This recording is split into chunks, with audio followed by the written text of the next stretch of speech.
السلام علیکم ورحمۃ اللہ وبرکاتہ۔ ناظرین کرام، سیرت النبی صلی اللہ علیہ وسلم اور رسول اکرم صلی اللہ علیہ وسلم کے کثرت نکاح کی بنیادی حکمتیں اور اس کے مقاصد کے اس سلسلہ واری محاضرے میں چند باتیں جو آپ کے سامنے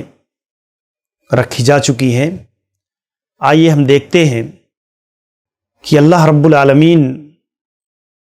اپنے انبیاء علیہم الصلاۃ والتسلیم کے دفاع میں، ان کی عزت و آبرو کی حفاظت میں، ان کی گستاخی اور توہین کے باب میں کتنا حساس ہے۔ اللہ تعالی بندوں کے، انسانوں کے بدترین گناہوں میں سے، بدعمالیوں میں سے، بد کرداری میں سے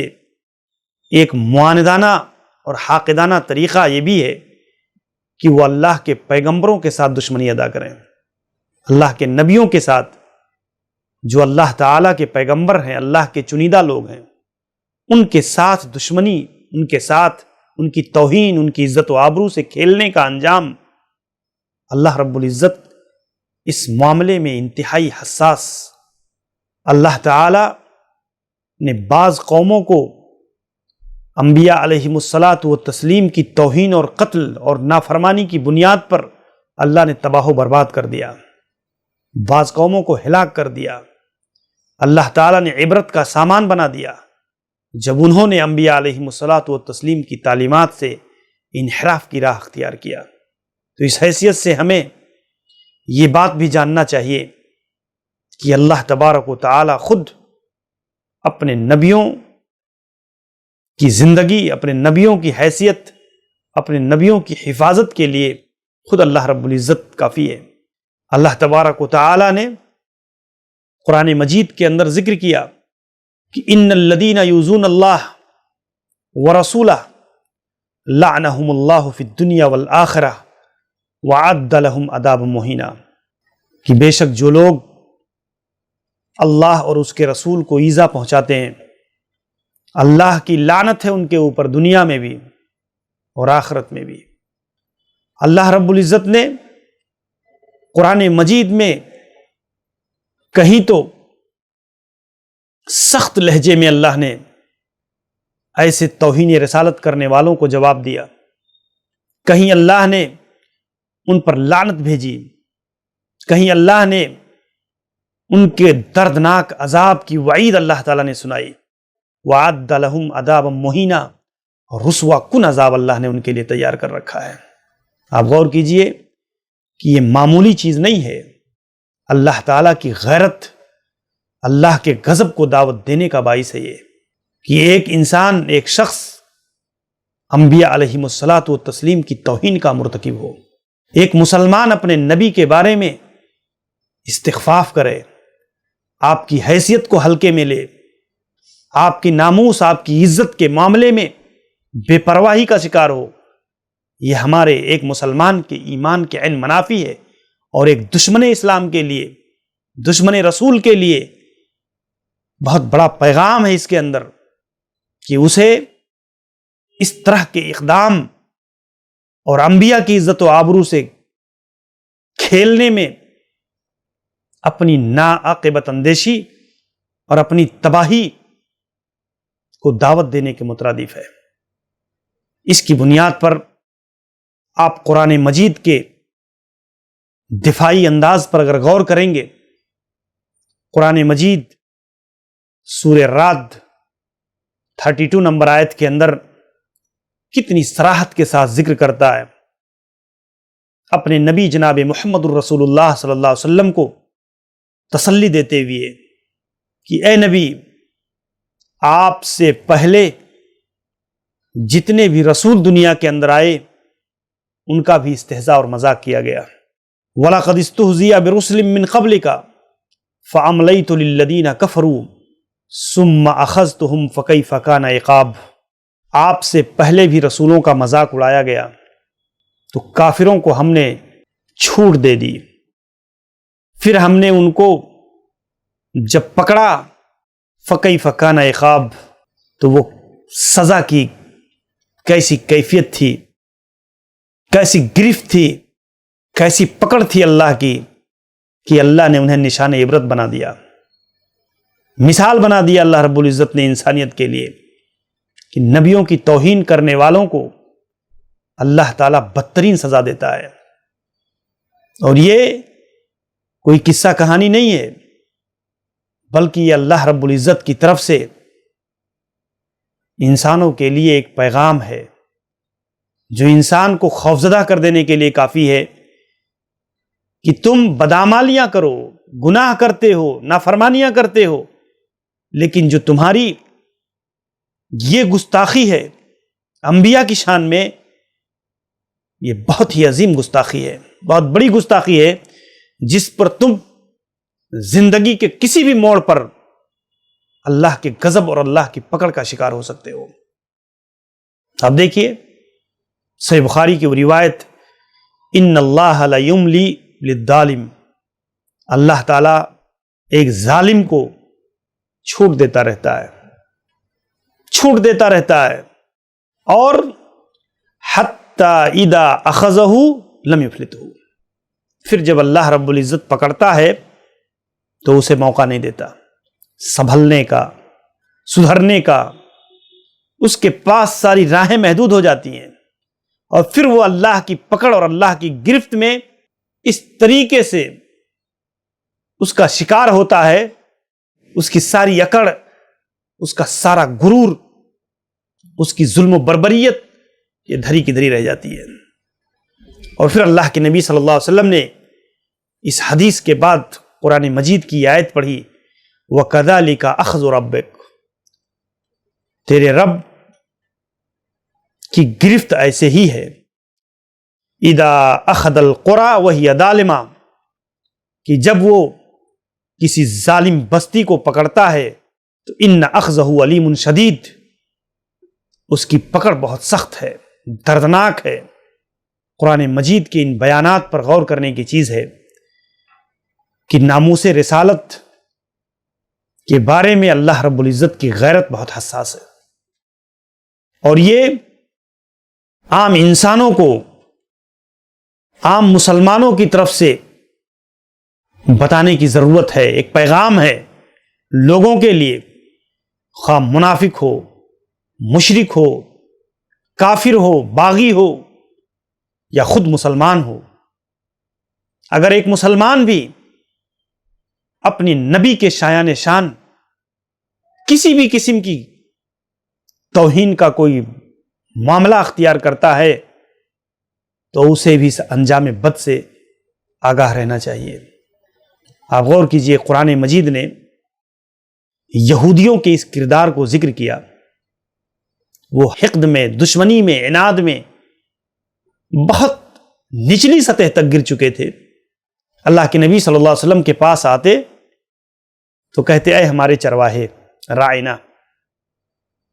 اور اس کے آڑ میں مقصود استہزاء ہوتا،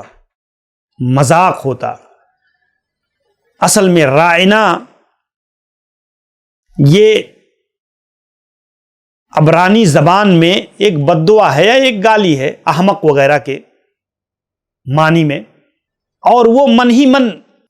اس لفظ کے ذریعہ سے اللہ کے نبی کو خطاب کر کے خوش ہوتے کہ ہم محمد کی شان میں گستاخی بھی کرتے ہیں اور انہیں پتہ بھی نہیں چلتا۔ رب ذوالجلال کی غیرت جلال میں آئی اور یہ آیت کریمہ نازل کیا، یا ایھا الذین آمنوا لا تقولوا رائنا وقولوا انظرنا۔ اہل ایمان بھی یہودیوں کو کی دیکھا دیکھی وہ بھی رائنا کہنے لگے، عزت اور توقیر کی بنیاد پر وہ سمجھتے تھے۔ قرآن مجید نے یہودیوں کی بدباطنی خباثت کو ظاہر کر دے، بتا دیا اور منع کر دیا کہ مسلمانوں، ایمان والو، تم اللہ کے نبی صلی اللہ علیہ وسلم کو رائنا کہنے کے بجائے انظرنا کہا کرو، کہ اللہ کے نبی آپ ہماری طرف غور کیجئے، ہماری طرف دیکھیے، ہماری مصلحت کی رعایت کیجئے، ہمارا خیال کیجئے، اس طرح کے الفاظ سے۔ اللہ کے نبی نے اس چیز کو بھی پسند نہیں کیا۔ یہود کی چھپی ہوئی شرارت کو اللہ تعالیٰ نے عیاں کر دیا۔ آپ اس سے اندازہ کر سکتے ہیں کہ اللہ رب العزت اپنے نبی کے باب میں کتنا غیرت مند ہے۔ اللہ تعالیٰ نے، آپ دیکھیں، خود یہودی بدباطنی کی مثالیں بھری پڑی ہوئی ہیں۔ اللہ کے نبی کے پاس آتے کہتے السلام علیکم، تم پر موت ہو۔ السلام کے مطلب موت۔ اللہ کے نبی کہتے وعلیکم، تم پر جو تم مجھے میرے اوپر بھیج رہے ہو وہی چیز تم پر ہو، تم پر وہ موت ہو۔ امام قرطبی رحمہ اللہ نے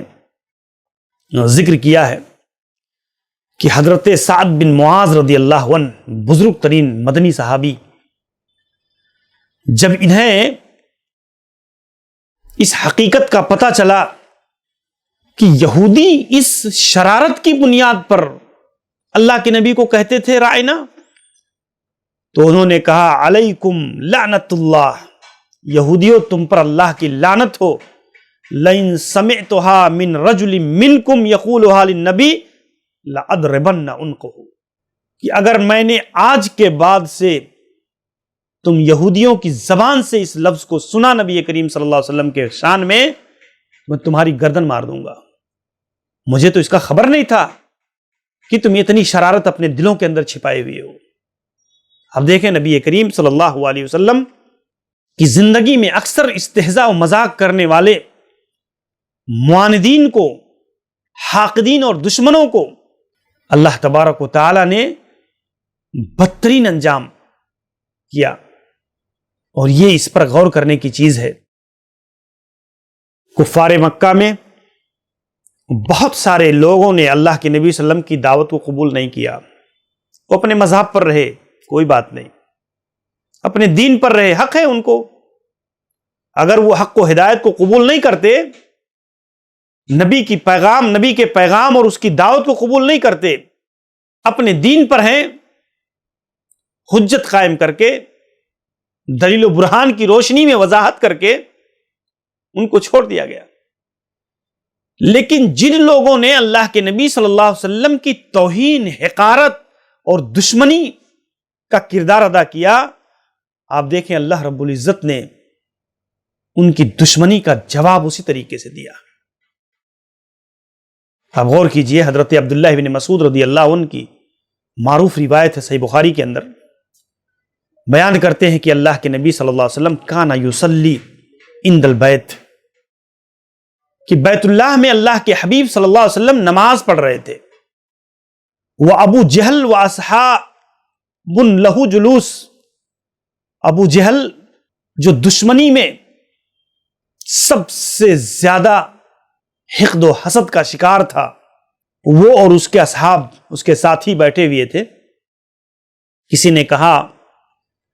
ایکم یجیو بسلا جزور بنی فلاں، فلاں کی اونٹنی کی اوجھڑی لے کر کے آئے، کون ہے جو لے کر کے آئے اور محمد صلی اللہ علیہ وسلم جب سجدے میں جائیں تو ان کے سر پہ ڈال دے۔ آپ دیکھیں قوم کا شقی اور بدبخت انسان اٹھا، عقبہ بن ابی معیط، اور گیا، ایک اوجھڑی لے کر کے آیا، اور اللہ کے نبی صلی اللہ علیہ وسلم جب سجدے میں گئے تو آپ کے سر پر ڈال دیا۔ یہاں تک کہ اور فَجَعَلُوا يَضْحَكُونَ وَيُحِيلُ بَعْضُهُمْ عَلَى بَعْضٍ، کہ ہنس ہنس کے لوٹ پوٹ ہو رہے، استہزاء اور مذاق،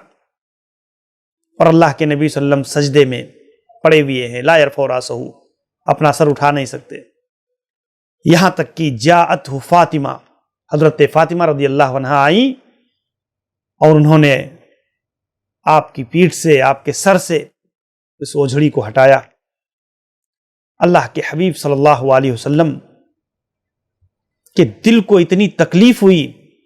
کہ اس وقت اللہ کے نبی صلی اللہ علیہ وسلم نے ان بدبختوں کے لیے بد دعا کر دیا، اللہم علیک بقریش، اے اللہ